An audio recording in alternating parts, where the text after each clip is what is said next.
Gladstone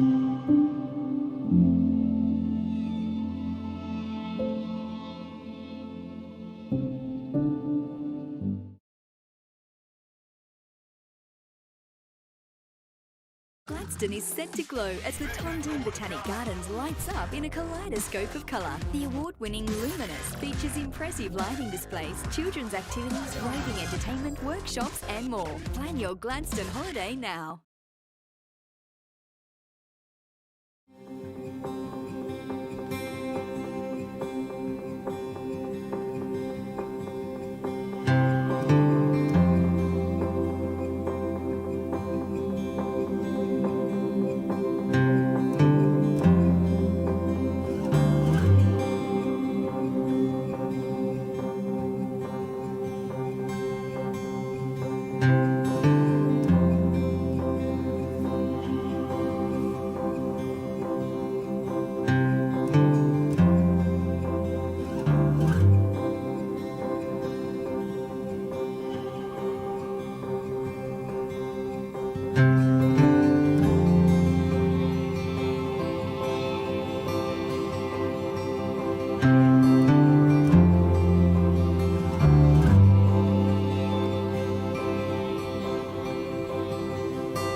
Well, good morning. The time being 9 a.m, I declare open the general meeting for the Gladstone Regional Council for the 4th of May 2021. The first item on the agenda is apologies, and we have an apology from Councillor Natalia Muscat this morning. Can I have a mover for that? Thank you, Councillor Hanson, second to Councillor O'Grady, that the apology be accepted. All in favour? That's carried. The next item on the agenda is the messages of condolence, and I just briefly want to mention the passing of Shane Brodie, a Gladstone icon, certainly a Meteor Sports Club and a Meteor Hockey Club champion and supporter for very many years, and just a great all-round good guy. So just briefly want to pass on our condolences to Julie and the family for the passing of Shane Brodie just recently. Before I move on to the prior notifications of conflicts of interest, I'm going to move to the Mayor's statement on current issues. We have the Deputy Prime Minister in Gladstone today, so I'll be handing over the chairmanship to the Deputy Mayor shortly while I go meet with the Deputy Prime Minister. He has an exciting announcement. I'll let him make that announcement, but I'm looking forward to hearing the announcement shortly. Should be about 9:30. So on other items on the Mayor's statement, I would like to congratulate everyone on my councillors for turning up to all the Anzac Day services across the region, and it was great to see our community out and about. Obviously last year we had Light Up the Dawn and everyone was on their footpaths, but this year it was good to be back at your local cenotaphs, and I was obviously at the Gladstone Dawn service and then attended the Agnes Water main parade, and I know councillors attended. We got to every service we could with the exception of South End, but when there's only 9 councillors and about 15 services, I think we did very well. So thank you, team, and thank you to the community for coming out. This weekend just gone, we have had the Boyne-Tenham hookup. Wow, what an event. That was huge. Obviously, a couple of little technical issues with the live stream that they were putting on there with some rain that affected the technology, but I think by and large the team did a fantastic job. 3,666 competitors in the Boyne-Tenham hookup this year, and a local lady won the big $95,000 boat. I was saying to them on the night when I got to present the boat, I said, that's fantastic for the mayor. You get to make one person happy and 3,666 unhappies. Certainly. Note to self, next year I put the call out to see if any councillors wanted to hand over the boat, but never got any word back. No. Also on the weekend we had the Rotary International District 9570 conference here, and it was the last conference for District 9570 as they merge 2 districts together to form a new district for Rotary, which includes most of Queensland north of Maryborough, I believe, and into the Northern Territory, and some other spots as well. So it's fantastic to see that they had their last ever conference here, and congratulations to Adele Hughes, the District Governor, for everything she's done involved in getting that together with our local Rotary clubs across the Gladstone region. Labor Day was also on the weekend. We had the Labor Day March and Family Fun Day in Gladstone, as always, has been on a Monday. Even when they changed the public holiday and said you couldn't march on a Monday, the Gladstone Council of Unions continued to march on the Monday, and I take my hat off to Phil Golby and everyone for organising the event down at the Gladstone Marina stage. And of course to my Deputy Mayor who did all the singing. She's pretty talented, old Khan. And this week is Beef Week, so I'll be attending a couple of functions at Beef Week in Rockhampton, and Councillor Branthwaite and Councillor O'Grady will join with me Wednesday night, for our Beef Corridors, Queensland Beef Corridors function we're hosting at Customs House in Rockhampton with our neighbouring councils in Central Highlands, Blackall, Tambo, Banana Shire, Woorabinda, Barcaldine and Isaac. So it's good to have all those councils working together to get the message out, and I won't go into it too much because we're saving that for the function on Wednesday night, but basically get the message to the federal and state government about how important it is to make sure those beef corridors are in place so that we can get that product to market through the Port of Gladstone. And lastly, Volunteers Week. Now, before our next council meeting, National Volunteers Week will kick off, and the first two functions will begin with a morning tea in Bullion and afternoon tea in Calliope, and then there'll be a number of functions right across the region. So thank you to all our volunteers for everything they do. We'll have more on that at the next council meeting, but as I said, that kicks off before our next council meeting. So I'm now going to hand over to the Deputy Mayor to take over the chairmanship while I go meet with the Deputy Prime Minister about that exciting announcement for Gladstone. Over to you, Khan. Thank you, Mayor Matt. So we'll move on to messages of condolence. Do we have any messages of condolence this morning? Oh, Matt did that, sorry. We're on to the next one. So prior notification of conflicts of interest. Councillor Hanson. Yes, Mr Deputy Mayor. Item G 3.1, the Regional Arts Development Fund, Round 1, 2021. I have a declarable conflict of interest as one of the proposed recipients is Ping Carline, is my nephew's wife, and I will leave the room for this item. Thank you. We don't need a motion for that one, do we? Thanks, Councillor Hanson. No other conflicts? I do have one to declare. I, Councillor Khan, good luck advised that in agenda item G/3.1 Regional Arts Development Fund Round 1 2020 to 2021, I have a declarable conflict of interest as per section 150 EN of the Queensland Local Government Act 2009, as I am the President of the Boyne Tanham Arts Business and Community Association Incorporated, and the BTABC has applied for a grant under the Regional Arts Development Fund. So I would leave the room for the consideration of that item. I would like to request that we separate that particular item out, if that's acceptable to councillors. So in light of your declaration of that conflict of interest, would you be prepared to accept a motion, Mr Chair, that the agenda item in relation to the Regional Arts Development Fund G 3.1, that we separate out the one application in relation to Under the Trees for the BTABC from, and I'm prepared to move that, that we separate that one item from the rest of the list of the item to be discussed and considered, if you're prepared to accept that motion. That would be great. Thank you, Councillor Churchill. So moved, Councillor Churchill, seconded, Councillor Branthwaite. All those in favour? That's carried. So that no other conflicts of interest, councillors? We can move on. Item number G/2, confirmation of the minutes. We haven't done that one, have we? No. I'd like to move that that the minutes be received and accepted. Moved, Councillor Churchill, seconded, Councillor Cameron. All those in favour? Declare it carried. We move on to officers' reports. We right to go, Kylie? Yep. All right, item number G/3.1, the Regional Arts Development Fund, Round 1, 2020-21. we might do the, do you want to do the under the trees component first and get it out of the way? Do we need to appoint a chair for that section? So I'll move that Councillor Chris Trevor chair the meeting while I leave the room for the consideration of the BTABC item. Seconding Councillor Branthwaite. All those in favour? That's carried. I'll leave the room. Thank you. Hand it over to you, Councillor Trevor. Thanks, Deputy Mayor. Deputy Mayor, I'm just checking. It's one of those days. I'm just checking that we got a quorum. CEO, do we have a quorum?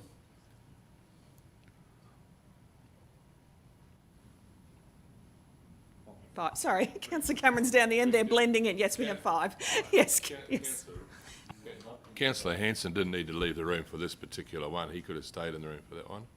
He could have if he'd requested, but he didn't request for that item to be split. So, yeah, he has left the room. Brooke, we have a quorum, CEO? Yes? Right, okay. So, item G 3.1, Regional Arts Development Fund, Round 1, 2021, I'll hand over to the responsible officer. So just to clarify before Kylie starts that, this is with the exclusion of under the trees. This is just the opposite of what I just said. It's been one of those days already. So I'll hand over to Kylie. Sorry, Kylie. We're off. Thank you, Mr Chair. Good morning, Council CEO and those watching online. This morning, this is one of our favourite reports to bring to you. This morning is our assessment of our Regional Arts Development Fund for Round 1 in 2020-21. There were 11 applications that were considered, and if I can please just take the moment to acknowledge our wonderful panel for our RADF committee.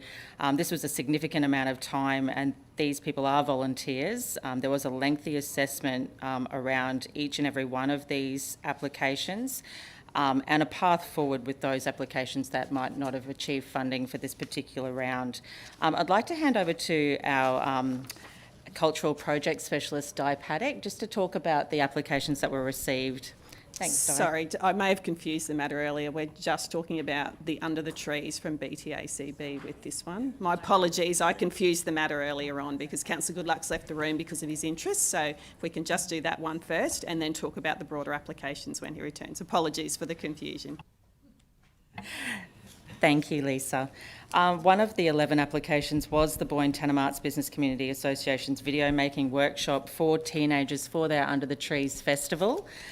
This particular art form is around new media and film. The total project value was $5,500 with a recommended RADF investment of $3,120. If there are any questions regarding that particular application, I'm happy to answer. Any questions, councillors? Yes. Councillor Grady. Thank you, Councillor Trevor. Good morning. Now, I was just wondering, it was $5,500 they've asked for, so can they put in the extra for the balance of the funding since we're only giving them $3,120? Good morning, Councillor O'Grady. Thank you for your question. When we say the total project cost was that $5,000 figure, the applicant is actually required to contribute to it. RADF doesn't 100% fully fund any project. So that figure is actually not the asking amount. The amount that was funded was the asking amount in this case. Thank you. Any further questions, councillors? Does someone want to move that that council accept the recommendation of RADF committee and approve funding for the Boyne Tanam Arts Business Community Association Inc. in the sum of $3,120? We have a mover, Councillor Cameron, seconded Councillor O'Grady. All in favour? It's carried unanimously. And we'll get Councillor Goodluck back in the room, please. And that was carried unanimously. Thank you.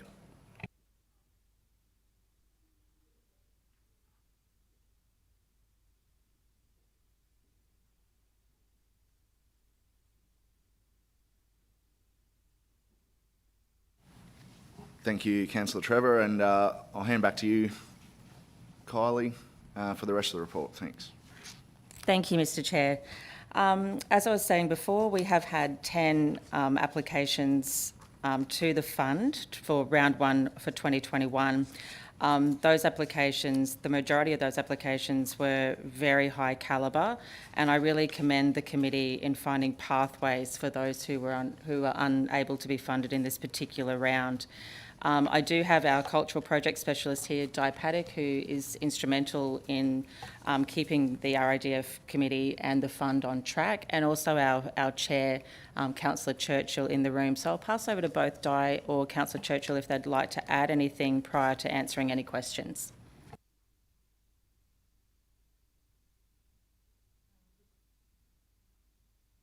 Good morning. We are so excited that our RADF committee are engaged. They are in our community working alongside our artists right across the community, across the genres, across the geographic area and across all of our social groups as well. And it's such a wonderful thing to bring this group of people together. They are incredibly passionate and work very hard for this project, guiding our applicants with mentoring as well as assisting them with their projects. So thank you. Through you, Mr. Chair, and thanks for the invite, General Manager, Community Development and Events. Appropriately, it would be remiss of me if I didn't mention again what you've already mentioned, the basis of the volunteers. Our RADF committee, literally on this one here, is reading all these applications, which is quite exciting, and there never seems to be enough money to go around to be able to fund the proponents who are continuing to drive our arts and cultural policy. But in light of saying that, we have a volunteer committee who literally spend, well, from their own admissions, days reviewing and re-reviewing to try and endeavour at best to be able to deliver the outcomes that these applications, or the applicants and the proponents and their partners, are trying to deliver. Couldn't be more appropriate National Volunteers Week coming up, because the hours that our volunteers put in, not only just in reviewing or developing the applications, mentoring the applicants, mentoring them through the process, and then also at the same time being able to come to the committee meeting, which this particular committee meeting was quite lengthy. It was a 4-hour committee meeting, well into, be it nearly close to 10 o'clock at night. They give of their time, but at the same time being able to speak with a greater in-depth and an insight professionally and personally in relation to these applications. So I suppose it should be an acknowledgement to our volunteer committee, and hopefully someone might nominate that committee, albeit the volunteers that are on that committee, for the National Volunteers Week. I would like, through you, Mr. Chair, to just draw attention to the recommendation by the officers, and in particular this one, which is, and hopefully you'll be able, through you, Madam CEO, the dot point number 3, and I'm sure you're going to open it up for discussion and debate shortly, Mr. Chair, but in dot point number 3, accepts recommendation of this committee to include acknowledgement of the traditional owners of the Gladstone region as listed there as a condition of funding. So rather than anticipating or preempting that there might be questions out there from you, I'll give you an insight on this, and this is consistent with the vision of the Gladstone Regional Council to connect, diversify and innovate, because I acknowledge Cameron Curd, the General Manager of our Art Gallery and Museum, and Di Paddock here today as our Liaison Officer for the Regional Arts Development Fund. But I believe that this is a huge paradigm shift, firstly, for us in local government land in the area of the arts. I believe that this may, and I stand to be corrected always, no matter what I make on public statements, that effectively this could be a first, Madam CEO, for the Gladstone Regional Council and also RADF in local government land in our partnership with the state government. But I think the other third part of it is it strengthens our commitment and our activities in relation to the Reconciliation Action Plan. Because in simple terminology, what we're actually asking is that those applicants that apply and are successful with funding should at some stage, at some period during their project, ensure that there is acknowledgement of the traditional owners of the Gladstone region, and it is done with a level of sincerity.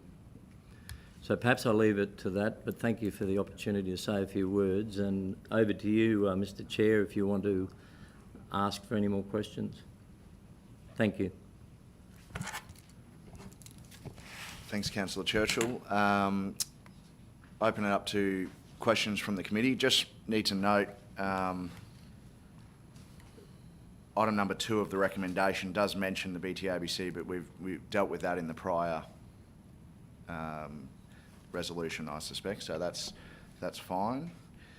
Well, Mr. Chair, to help you with good governance, because the reality of it is it's an acceptance of the outcome report. It's not a decision that needs to be made. It's purely and simply that they have fulfilled their requirements under the acquittal process, so the committee acknowledges that. Thank you. We'll open it up to questions to the General Manager or Councillor Churchill. No questions? Can we get a mover for the officer's recommendation? Move Councillor Trevor, seconded Councillor Branthwaite. All those in favour? Declare it carried. We'll move now on to item number G/3.2, Community Investment Program, Community Celebration Fund for the destination event. Just got to grab Councillor Hanson. Oh, sorry, we will get Deputy Mayor. Councillor Hanson before we hand it over to General Manager for Community Development and Events, Kylie Lee.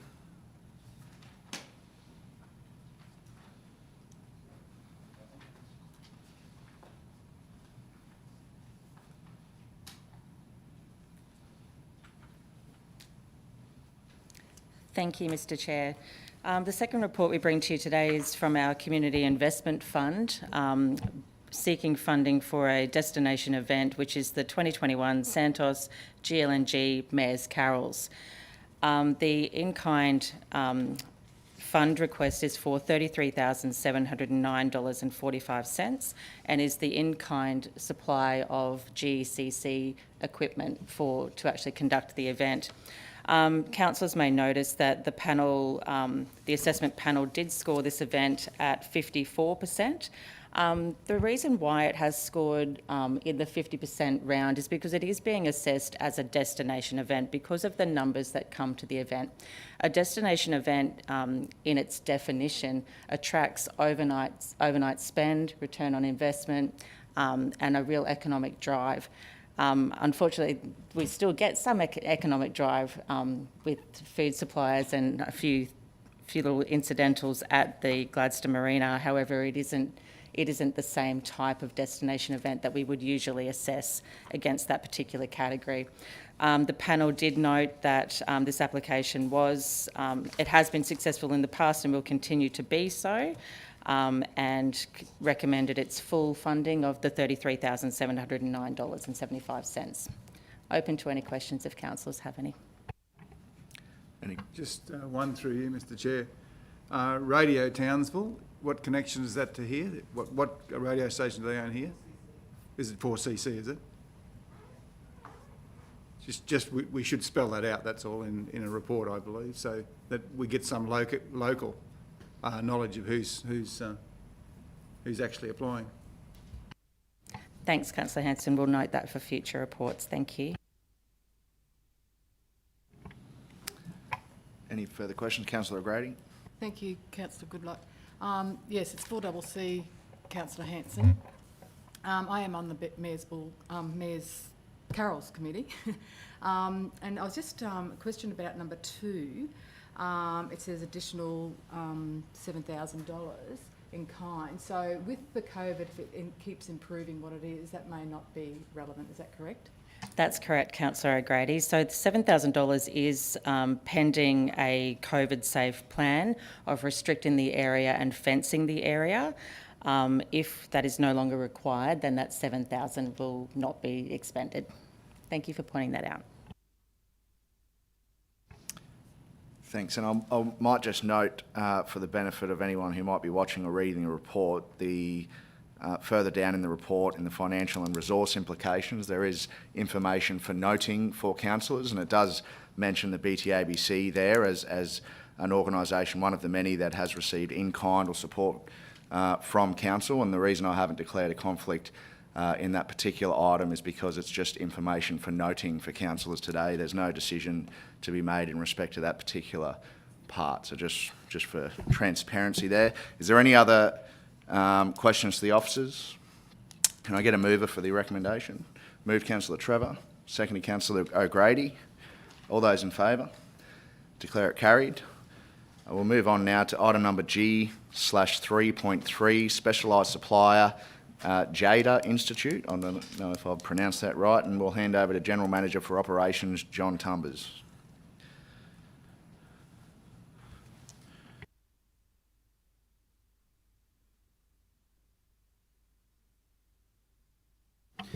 Thank you, Councillor Goodluck, and good morning, councillors. This report seeks resolution to engage with a training company, Jetta Institute, to provide asset-based community development training for GRC staff. Due to the specialised nature of the training, we're asking that we make use of provisions under the local government regulation, allowing exception to the requirement of going to quotes or tenders for the work. I'm presenting this report with Kylie Lee, the GM of Community Development and Events, to answer any questions you may have specifically about the training. Information regarding the training is contained within the report, so I'll open for questions. Councillor Hanson. Yeah, I have one through you, Mr. Chair. I didn't see a cost. What is the cost of this exercise, and how would we measure its relative effectiveness and success? I can answer that for you, Councillor Hanson. So the value of this particular professional development is $17,000, and the measurement of success. So we're training our community development team in a new practice, which is asset-based. Well, it's not new; it's best practice, asset-based community development. So what that means is that when we're looking at community development, we're looking for the strengths in the community and how we can utilise those strengths and how we can activate community members to support council in making change.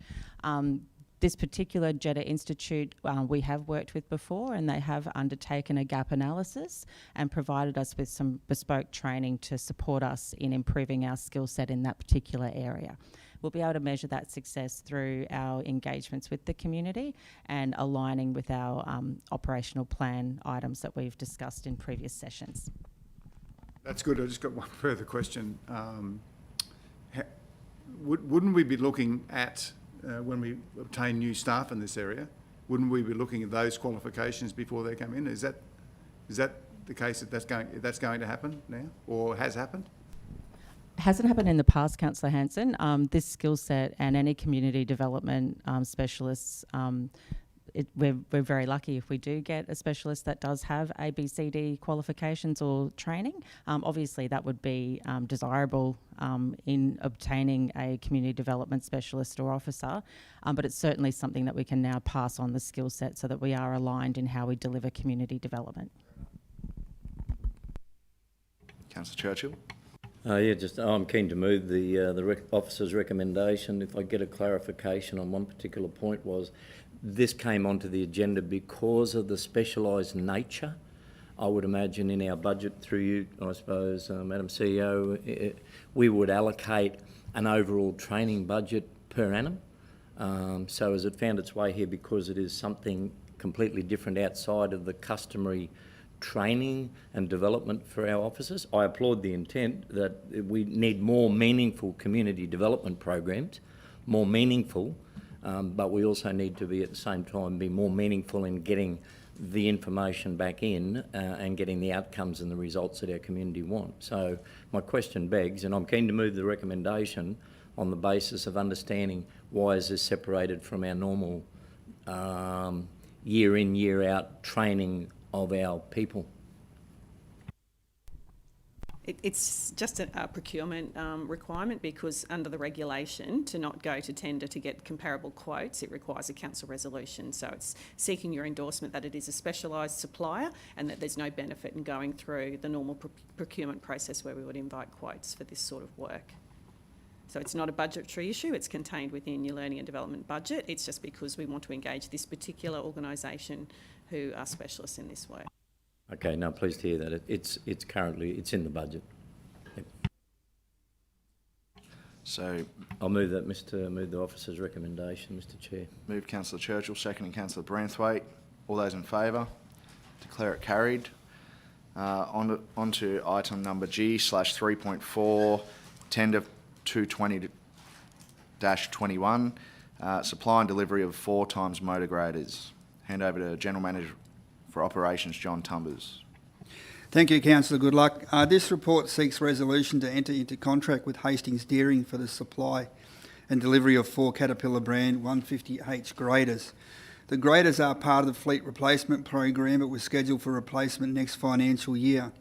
The purchase is being brought forward into this financial year due to the current availability of the machines themselves. If we don't make use of the current availability, Hastings Dairying suggests it'll be over 12 months before replacement can be effected.